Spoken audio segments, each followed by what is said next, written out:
you have a question, please put your name in the chat. We'll start with Ben Portnoy. Mike, I know you're probably still checking on it, but what's KJ's status at this moment? And I guess where's he kind of at? Well, we're still checking on it. Probably wouldn't tell you if I knew, so we end up at the same destination with that one. But, yeah, I mean, but, you know, he's an important part of our team, so we're definitely, you know, we're definitely going to look after him the best we can. Up next, we will go to John Sokoloff. Hey, Mike, I know obviously, you know, you're just coming off the field, so there's no film to watch right now, but I guess basic preliminary, thoughts on the game and everything from tonight. Well, I thought we played hard. I thought we played hard. I thought we played sloppy and dumb at times. I think that, you know, Alabama's a team that is, this has been put together for over a decade. And, you know, they have a culture that's extremely hardworking and competitive that permeates their entire program. We're a program that's trying to get there. You know, what's the good news with us is we've got some very young guys and who will be around for a while. And this is a good starting point for them. Some of them probably wouldn't be starting now were it not, you know, out of necessity. But I think in the end, the reps and the experience are going to pay off. And, you know, and it's kind of like I told these guys, everybody can work harder than they think they can, focus harder than they think they can.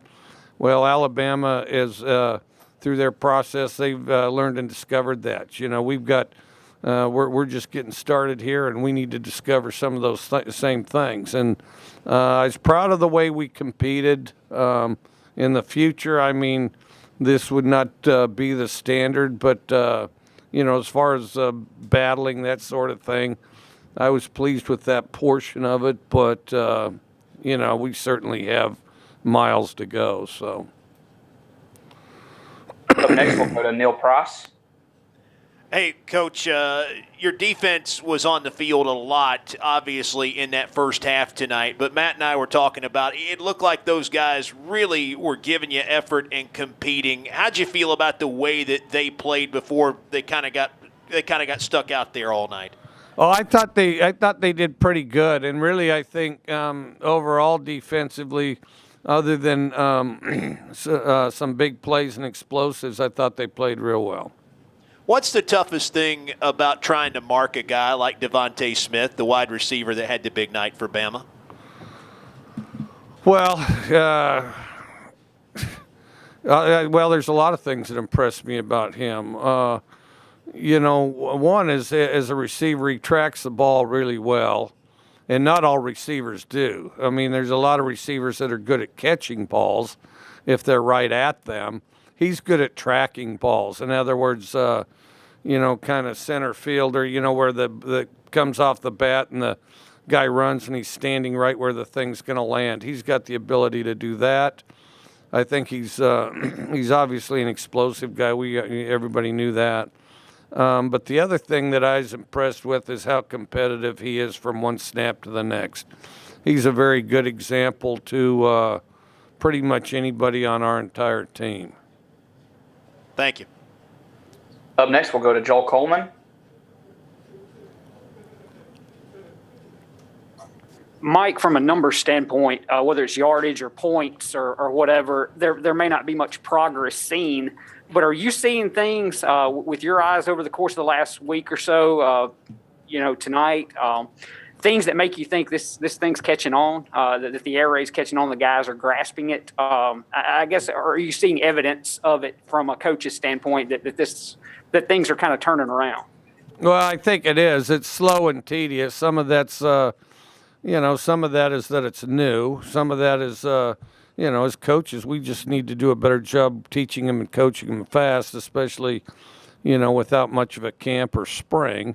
And then obviously they're young guys. I mean, the great news on that is they get valuable experience, but there's a price to pay for that, you know. I mean, in a perfect world, some of these guys with redshirt and playing a couple years. But it's going to pay off, and they're going to be very good. And I think they're competitive, and they're tough enough to stick their nose in there. I didn't think they played scared. We sometimes played sloppy and dumb, but that's experience, and so we gained a portion of it tonight. Up next, we'll go to Steve Robertson. Coach, sometimes it seems like you guys have some bad luck with these end zone interceptions, and you've had a couple of them that have been kind of ripped away from receivers. Is that a toughness issue? Is it a strength and conditioning? When that happens, what's the first thing that goes through your mind? The fact that if we don't lead the nation in this, I don't know how anybody else could. I mean, it's unbelievable. I've never seen anything like it.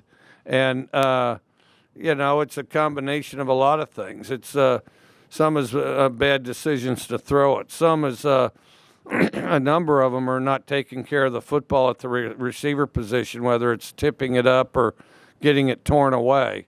And then others, obviously, bad play calls on my part. And then the other thing is just bad luck. The ball doesn't bounce your way. It's one of the most unbelievable things I've ever seen. Over the years, I've had the chance to set a lot of records, and I fear to tell you we might set this one, But it's unbelievable. Up next, we'll go back to Ben Portnoy. Mike, on a night like tonight, when you're not necessarily stringing together first downs, what do you do to kind of spark that? What do you see from this team that you can do to maybe build on that a little bit and maybe get this offense at least on schedule a little bit more? Well, I think, we had a tough time getting in a rhythm. I didn't think the first half in particular, anytime you change quarterbacks, that's going to foul your rhythm up some. And then I didn't think early on we were getting off of the jams and things at receiver, not finishing routes. But once we were contested, we would just sort of freeze up in frustration. And we've got to be a team that deals with frustration instead of embraces it. And sometimes we embrace it. And so, you just have to fight through it. Just fight through when they're rerouting you, things like that, and which I don't think we did a great job of that. But then I thought, we improved as the game went on. And then I thought we improved offensive line-wise this game as far as protection. Still some untimely pressures. And then it's the same old thing. I mean, if we could protect for another half a second, if the quarterback can throw a shade quicker, if the receivers can, get off and stretch their routes quicker. Occasionally, we had some dumb mistakes, which, like I say, I mean, and I keep saying it, but that's, part of the, the process that we're in. New package, new program, and new starters. The vast majority new starters. So. We just have to keep battling, stick together, battle, and overcome it. Up next, let's go to Tyler Horka. Mike, you said earlier in the week that KJ and Will were neck and neck. What made you go with KJ, and how would you assess his performance while he was in there? He had a better week last week. It's, over this week, over the course of this week, he had it wasn't by a huge degree. Not by a huge degree, but we felt like, he'd played, moved the offense just a little better. I do think they're close. And then, of course, Will, if he's not, he should have just finished going to the prom or whatever a few months ago. So I do think he's playing kind of impressive for a guy that just barely got here, because this isn't one of those freshman, all the other stuff, extra year. Hell no. He's he hadn't even made it through his first semester at college, really. And so I do think it's impressive, but, we are throwing him to the wolves, and which I have mixed feelings about that. I'm excited about it because that experience is very valuable for him. But there's definitely going to be growing pains. And then, you'll look out there and you'll say, why did you do that? And then the other thing is but ultimately it's all my fault because I have to be able to gauge that and say, I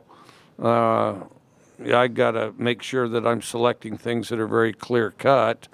But then, and by the same token, it kind of limits the dimension of what you can do. And then, I thought that I thought they were really quite similar as far as the way they played up to this point. And we were starting to move the ball a little, and then KJ was out. So Up next, we'll go to Joel Coleman. Kind of a follow-up there to Tyler's question. It'll obviously depend on KJ's health, but going forward, is it going to be kind of a week-to-week deal? Who's the starting quarterback each week, just based on practice? yeah, pretty much. I mean, we're 100% healthy around here, so not even an ankle sprain, so that's the good thing. But we'll see and we'll gauge it, and you guys will be kind of the second to know after our team. Let's go back to Steve. Coach, for a second straight week, it seems like the team kind of gets a little bit of a lift when Will comes in the ball game. And, of course, that's just a layperson's opinion. But what do you see? Does it appear to you that they play a little harder when he's in the game? I've been kind of trying to look at and gauge that, and then also in practice as well. Will is excited to play, and Will is, also has a certain inner confidence and optimism, and bounces in there. And I do think the way he handles the huddle is definitely an asset for him.